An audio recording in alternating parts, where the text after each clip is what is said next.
Also tonight, Buffalo Public School suspensions are back in the spotlight.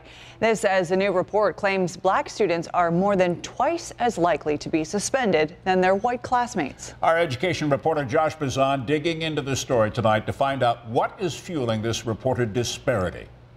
This report from the New York Equity Coalition says New York State has a suspension crisis. Using data from the 2016-17 school year, researchers looked at schools across the state and found measurable racial disparities when it comes to discipline. It really is a crisis, and as an African-American male, I feel particularly concerned because, everything in here, tells us why we have a school-to-prison pipeline. Sam Radford is president of Buffalo's District Parent Coordinating Council. The group is part of the New York Equity Coalition that put this report together. And the highest amount of suspensions is with black males.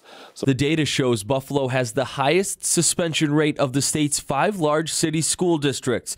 Nearly 14% of all students have been suspended at least once, and that number jumps to 19% if you look only at black students. Our children need seat time. We can't have our students out of the schools, and we can't have our students missing classroom time, instruction time, to be suspended. According to the report, 47% of students in Buffalo Public Schools are black, but those students account for 65% of all suspensions. In the rest of Erie County, only 5% of students are black, but they account for 21% of all suspensions. And I think the cultural disconnect is a problem.